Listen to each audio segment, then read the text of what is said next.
안녕하십니까. 배정한자 풀이 13번째 시간입니다. 여러분들은요, 여기까지 오시면서 충분하게 이야기와 원리와 논리 저한테 귀따갑게 들었죠. 그렇다면요, 그것을 마음속에 간직한 채로 한자를 만나보십시오. 그리고 일단 분해해 보십시오. 그 다음에 이야기를 끄집어내십시오. 그러면 그것이 연상되는 어떤 뜻이 생길 겁니다. 그것이 한자에 만들어진 원리죠. 그러면 같이 보도록 할까요?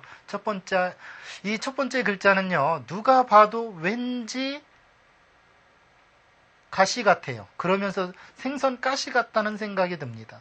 사실은요, 이렇게 만들어졌거든요. 새의 좌측과 우측의 날개의 모양입니다. 사실은 날개로 치면 이렇게 있겠죠. 아이들 보고 새를 그리라면요, 틀림없이 머리 그리고 꼬리 그리고요, 날개를 양쪽으로 그리고 날개에 이렇게 금을 긋습니다. 왜 그러냐고요? 깃털 때문에요. 그 깃털의 좌측과 우측의 모양이 만나지질 않는다. 사실 양쪽이 합쳐지면 이 새는 요가한 새로서 죽은 새겠지요. 사실 새가 요가는 할 리가 없을 테고 좌측과 우측의 날개가 양쪽으로 만나지 않아서 그릇되게 비껴나간다. 그래서 아니다 해서 아닐비, 그릇되다 해서 그릇될 비자가 된 겁니다. 우리가 비운, 비리, 비상시 항상 일반적이지 않은 때가 비상식이에요. 이 상은 떳떳할 상자이기도 하지만 일반적인 걸 상이라고 그래요. 그러니까 일반적이지 아니한 때가 비상시죠.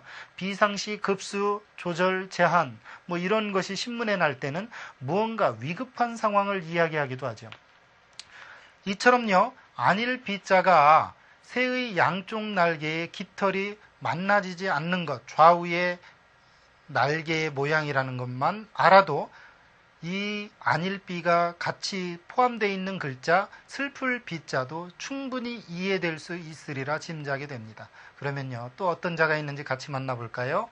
이번 글자는 비석비자입니다. 좀 복잡하죠. 그러나 알고 보면 이야기입니다. 같이 볼까요? 돌석 옆에 낮을비, 이 낮을비자를 안다면 쉽죠.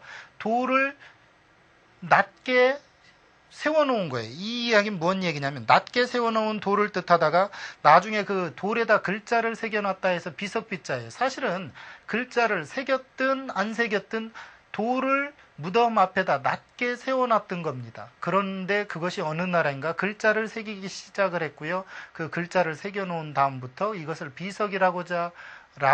비석이라는 말로 우리가 통용하기로 하자라고 약속을 한 뒤로는 비석비가 됐고 비의 음가는 이 낮을 비자를 고스란히 옮겨왔죠.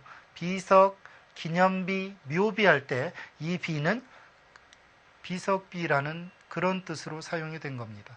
한마디로 말해서요, 돌을 낮게, 자기 키보다 낮게 세워놓은 것, 그것이 비석이었다는 이야기죠. 사실은요, 지금은 입석이라고 해서 따로 상차리는 무덤 앞에 상차리는 묘석기를 새로 놨지만 옛날에는 그것이 전부 비였다는 겁니다. 그러다가 거기에다가 글씨를 새기죠. 누구누구 지묘라고 해서 그것이 이제 비석으로 달리 이름을 붙여진 겁니다. 또 어떤 글자가 있는지 같이 보도록 하죠. 이번 글자는 비평하다라는 뜻을 나타낸 겁니다. 사실 우리나라는 비평의 문화가 발달이 되어 있지 않습니다. 비난의 문화는 발달이 되어 있죠. 사실 비난과 비평은 정치인과 학자처럼 다릅니다. 정치인은 마치 꽃게 같죠. 한 성자가요, 꽃게를 잡아서 바구니에 넣었는데 지나가던 정치인이 보고서 왜 뚜껑을 안 덮어놓느냐고 하니까 학자, 뭐라고 합니까? 꽃게는 정치인을 닮아서 한 놈이 나가려고 그러면 꼭 끄집어 당긴답니다.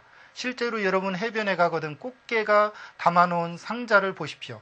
뚜껑이 안 닫혀 있을 경우가 많을 겁니다. 왜요? 나가는 놈을 집게로 끄집어 당긴답니다. 이것은 비난이에요. 그런데 비평이라는 것은 어떻게 의미가 여러분에게 다가갈는지 한자를 만나보고서 이해하십시오. 같이 볼까요? 손수 옆에 견줄 비자입니다. 즉 무슨 이야기냐면요, 손으로 견주면서 비교하여 비평하는 것을 비평할 비라고 합니다. 무슨 얘기냐면 이 사람과 이 사람이 키가 어떤지 아니면 실력이 어떤지 손으로 비교해 보는 거예요. 즉 비난하는 게 아니고 이것과 이것이 무엇이 다른지 손으로 비교하는 것을 비평한다라는 거예요. 그러니까 비난과 비평은 상당히 다르죠. 비평은 옳은 것의 어떤 잣대에다가 그런 것을 비교해 보는 거고요. 비난은 일방적으로 잘못했다고 이야기하는 거죠. 비판, 비평, 그럴 때는 전부 비평할 비자입니다. 비평이라는 것은요, 그만큼 비난과 다릅니다. 여러분들은요, 비평하는 실력을 키우십시오. 그것이 곧 여러분에게 학문적인 소양을 배양시킬 테니까 말이죠. 그럼 또 어떤 글자가 있는지 같이 보도록 하죠. 이번 글자는요, 숨길 비자입니다.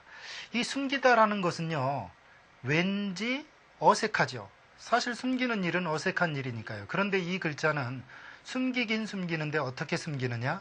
사람이 숨기다라는 뜻이 아닙니다. 같이 볼까요? 원 뜻은요, 이 벼화가 보일 시자, 즉 귀신을 나타내거나 신적인 존재를 나타내는 이 보일 시자의 변형과 물론 같이 쓰이는 경우도 있습니다. 변형입니다. 그래 놓고서요, 이 반드시 필은 닫을 패자의 어원선상에서 음가와 또는 그 의미 요소를 고스란히 숨겨온 겁니다. 무슨 이야기냐면 귀신이 닫아놓은 것이 숨겨놓은 거다. 그것이 숨길 비라는 거죠. 그런 의미에서 이 비밀이라든가 이 비서실할 때 이 비는 굉장히 뜻이 깊은 거예요. 단순히 숨기다란 뜻이 아니고 신이 자기의 영역을 닫아놓은 것이 숨긴 거죠. 숨길 비라는 얘기예요.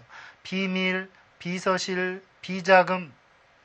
이 비자금은 귀신이 자기 세상을 엿보지 못하도록 숨겨놓듯이 돈을 숨겨놓은 거예요.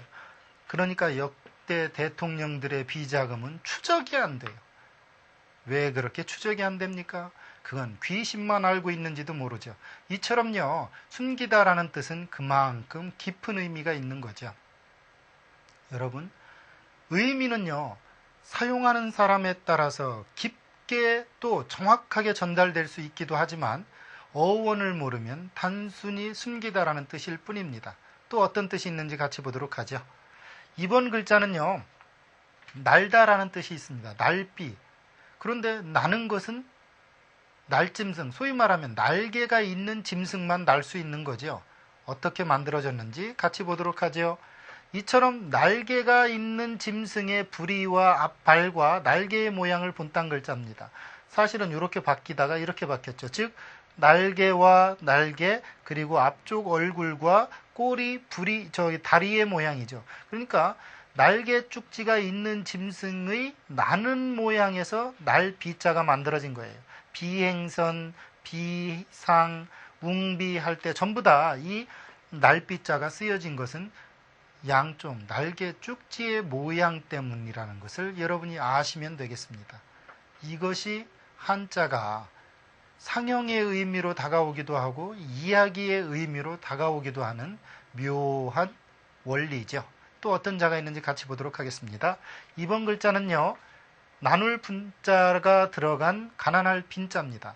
사실 나누어주면 가난해진다, 이것은 없는 사람의 입장의 이야기가 아닙니다. 있는 사람 입장의 이야기죠. 같이 볼까요? 나눌 분 밑에 조개패, 즉 재물이 흩어져 나뉘어진다는 데서 가난하다는 이야기예요. 즉 재물이 흩어져 나뉘어진다. 즉 있던 재물이 이 사람 가져가고 저 사람 가져가고 이건 내니까 작고 나뉘어져서 흩어지니까 없어진다. 그래서 가난해진다. 소유 개념에서 보면 나누어지는 거죠. 그러나 경제 원리에서 보면 쓰면 돌아오게 돼 있습니다. 빈부 가난하고 부자하고 빈혈 피가 가난한 거죠. 소위 말하면 피가 모자라다는 이야기죠. 빈궁 가난해서 궁한 것을 빈궁이라고 합니다. 한자가요, 만들어졌을 때 이처럼 이야기를 해주는데도 불구하고 듣지 않는 학생이 있어요. 무조건 외우겠다고만 주장하는 학생이 있죠. 그 학생 10년 후에 제 머리 남머리가 아닙니다. 여러분 머리 됩니다. 무조건 외우지 마시고요, 원리로 이해하십시오. 그러면 또 다른 원리 한번 만나볼까요? 제가 원리 만나보자 그러니까 저 학생 여잔 줄 알고 눈 부릅뜨네요. 네, 원리는 원리일 뿐이죠. 같이 만날까요? 절사인데 원래는 이게 절사라는 의미가 아니고 관청시였었죠. 왜 그랬었느냐면 위의 흑토가 원래는 발바닥, 즉 발에 그치다라는 뜻과 그 밑에 마디초는 손의 모양을 본딴 겁니다. 즉 무슨 이야기냐면요. 법도에 따라서 일을 보기 위해 관리들이 멈추는 곳이라는 뜻이었다는 얘기죠. 즉 법도에 따라서 관리들이 일을 보기 위해 멈춰서 있는 곳이 뭐냐, 관청이었다 해서 관청시였다가 나중에 관청을 뜻하다가 이것이 절 의미로 쓰이면서 절사라는 음가로 바뀝니다. 즉 관청일 때는 시고 절일 때는 사라는 음가를 갖는다는 얘기죠. 이때는 사원, 산사, 불국사 전부 다 절이라는 뜻이죠. 이것처럼요, 처음에 만들어질 때는 관청이라는 의미였다가 절이라는 뜻으로 쓰이는 의미의 확대적 요소, 그러면서 음가도 달라지는 것, 이것이 한문이 갖는 다양성입니다. 한자가 이처럼 여러 가지 뜻을 갖는 경우가 있는 것, 그런 것 때문에 여러분이 좀 어렵다는 거죠. 또 어떤 자가 있는지 같이 볼까요? 이번 글자는 쏘다라는 뜻입니다. 쏘다, 과연 어떻게 쏘는지 같이 보겠습니다. 네, 이거는 몸신이고요. 옆에 이게 마디촌이죠. 사실은 마디촌이 아니고 화살시였습니다. 무슨 이야기냐면요, 몸에서 화살이 떠나 먼 곳에 닿는다는 데서 원래는 쏘다라는 뜻을 나타냈습니다. 그러다가 이것이 화살시를 넣으니까 몸에 화살이 맞았다라는 느낌 같아서 나중에는 그 화살을 쏘는 손목의 모양을 본딴 마디촌이 들어온 겁니다. 몸에서 손목으로 활을 당겨서 쏘았다는 얘기죠. 그래서 이게 쏠사자가 된 겁니다.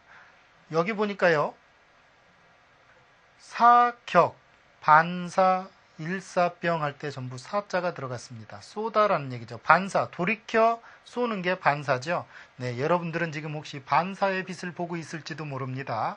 네, 그 이유는 설명 안 하겠습니다. 왜냐하면 제가 늘 빛나고 있기 때문이죠. 여러분, 이것처럼요, 반사라는 말이 단순히 여러분한테는 늘상 쓰였던 용어일 수 있지만 한자를 알면요, 돌이켜 쏘는 게 반사예요. 돌이킬 반 쏠사. 얼마나 의미가 쉽게 다가옵니까? 이것이 한자가 갖는 정확한 용어의 그 사용 설명을 요구하는 이유죠. 또 어떤 자가 있는지 같이 만나보도록 하죠. 이번 글자는요, 쏠사가 들어가 있는 글자입니다. 물론 말씀원 같이 포함해서요. 같이 볼까요? 말씀원 옆에 쏠사.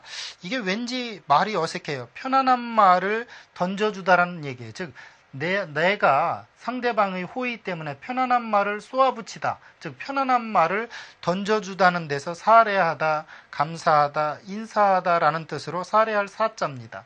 사과, 허물을 사과하는 거죠. 사례하는 거죠. 그 다음 사례, 예절을 따라서 감사하는 거고요. 감사, 느껴오는 어떠한 느낌, 이것을 감사라고 그러겠죠. 이때 이 사자는요, 사례할 사, 감사할 사, 인사하다라는 뜻도 있습니다. 이것이 한 가지 뜻뿐이 아니고 여러 가지 뜻으로 쓰이는 그러한 한자입니다. 음은 똑같지만 말이죠.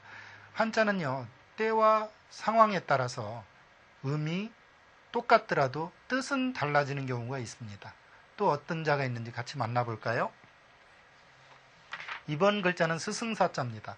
중국에서는요, 우리는 선생이라고 하는 표현 쓰지만 중국에서는 라오스라고 해서 이 스승사자를 씁니다. 과연 어떤 글자인지 같이 만나보겠습니다. 스승사는요, 이 글자의 이겁니다. 그런데 이 좌우가 각각 여러분에게 낯설죠. 사실은 이거는 흙더미처럼 많이 이렇게 쌓여 있는 것의 모양을 나타낸 글자고요. 이것은 주의를 나타내는 자입니다. 이건 음이 퇴고 이건 잡인데 그것이 중요한 게 아니고 이것은 언덕처럼 무언가 흙더미가 쌓여 있는 거고요. 이것은 주위에 넓게 퍼져 있는 모양입니다. 그런 속에서 어떤 이야기가 나오냐면 흙더미처럼 많은 주위의 사람 집단에서 처음에는 군대를 뜻했어요. 군대를 뜻하다가 군대에는 어떤 장관이 있죠. 그 장관이 마치 그 질서정연하게 이끌어간다 해서 그 모양이 마치 스승 같다 해서 스승사로 쓰였습니다. 처음엔 원뜻은 군대라는 거죠. 그래서 지금도 사단이라는 말을 쓰죠. 지금 보니까요, 사부, 강사, 목사 할 때 전부 이 스승사자가 쓰입니다. 여러분, 지금은요, 선생은 많아도 스승은 적다고 그러죠. 선생의 원뜻은 먼저선 날생, 먼저 난 겁니다. 먼저 났다는 얘기, 먼저 많이 깨우침을 가졌다는 얘기죠. 요즘은 선생은 많지만 스승은 없어요. 스승은요, 군대의 조율적인 것처럼 뭔가 이끌어주는 사람이 스승입니다. 선생은 가르치기만 하면 되죠. 그런 의미에서 여러분은 만인의 스승이 되십시오. 그것이 중요한 겁니다. 또 어떤 자가 있는지 같이 만나보도록 하죠.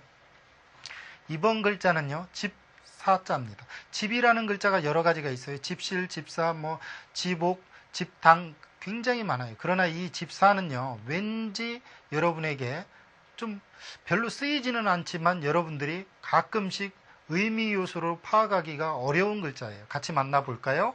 사실은요, 이게 나여자에다 에우리자를 합쳐놓은 글자입니다. 무슨 이야기느냐면요, 어떤 건물 아래에 머물며 쉴 수 있는 에워싸여 있는 장소를 집이라고 해서 집사자입니다. 한마디로 말해서 건물 아래에 네 집 내 집처럼 편히 들어갈 수 있는 집이 아니고 건물 아래에 머문다는 얘기는 아주 안주한다는 얘기가 아니죠. 잠시 붙여 산다는 얘기예요. 붙여 살 수 있는 곳이 집이다. 그래서 집사자예요. 기숙사, 청사, 역사 전부 잠시 붙여 살 수 있는 거죠. 그런 의미에서요, 이것은 일반적인 집이 아니고 어떠한 울타리 선상 안에서 잠시 붙여 살 수 있는 집을 사라고 합니다. 이 밑에요, 혀설입니다. 이 부수가 혀설이라는 거에 주의하셔야 됩니다. 시험에 잘 나거든요. 이것은 왜 그러냐면 나여라는 글자와 에울이라는 글자가 합쳐지면서 이야기했던 부분에서 변형이 돼서 혀설이 왔습니다. 잠시 붙여 사는 집, 그것을 사라고 한다. 기숙사, 청사, 역사, 관사 할 때 전부 사자입니다. 그것은 계약 기간 동안만 붙여 사는 거죠. 그러면 또 어떤 자가 있는지 같이 만나볼까요? 이번 글자는 사사롭다, 개인적이다 라는 뜻입니다. 같이 볼까요? 곡식을 나타내는 벼화 옆에 개인의 팔꿈치를 모양을 본딴 사사로울 사자죠. 즉 무슨 얘기냐? 거두어들인 곡식을 자기의 소유로 삼는다는 데서 사사로이 하다, 개인적으로 하다 해서 사사로울 사자입니다. 무슨 얘기냐? 이것만도 사사롭다라는 팔꿈치 모양이죠. 마늘 쪽 모양을 닮았다 해서 마늘모라고도 하는데 팔꿈치의 모양입니다. 그러니까 벼이삭을 팔꿈치로 끌어안아서 사사로이 개인적으로 한다. 한마디로 돈을 자기 것 쪽으로 끌어들인다라는 뜻입니다. 사립, 사견, 공사 할 때 사용하는 그런 사자가 되겠습니다. 사실은요, 사람이 사적인 거에 반대는 공적인 거죠. 그럴 때 사용할 때 사는 바로 사사로울 사, 사사사라는 글자라는 것 기억해 두시기 바라고요. 곡식이 있다는 것 잊지 마십시오. 또 어떤 자가 있는지 같이 볼까요? 이번 글자는요, 실사자입니다. 여러분들이 요즘은 이 실을 별로 보지 못했을 거예요. 왜요? 바느질할 일이 거의 없거든요. 같이 만나볼까요? 이 실사자는 이렇게 꼬여있는 실의 누에에서 뽑아낸 명주실을 양쪽으로 겹쳐서 꼬아놓은 실타래라는 데서 실사자입니다. 요거 하나만도 실사거든요. 실사, 명주실을 이렇게 실타래로 꼬아놓은 것이 두 개 겹쳐있다 해서 실사자예요. 원사, 일사불란, 철사. 일사불란이란 건 뭐예요? 하나의 실처럼 꼬이지 않고서 어지럽지 않다는 얘기죠. 얼마나 일사불란하다라는 말을 여러분이 수없이 들어봤습니까? 그렇다면 이것은요, 실이 꼬이지 않고 쫙 풀린 것과 같다라는 의미입니다. 이처럼요, 실사는 옛날에 실타래에 꼬여있는 실타래의 모양을 여러분이 기억한다면 쉽게 외울 수 있는 글자죠. 또 다른 글자 만나보도록 하죠. 이번 글자는요, 말씀사자입니다. 이 말씀사도 참 많아요. 아까 배웠던 또는 여러분들이 수없이 많이 배웠던 또는 아니면 앞으로 배워야 될 말씀이라는 글자는 굉장히 많아요. 예를 들면요, 여러분이 충분히 알고 있을 말씀원, 말씀어, 또 말씀사, 또 뭐 있습니까? 그렇죠. 말씀변. 얼마나 많습니까?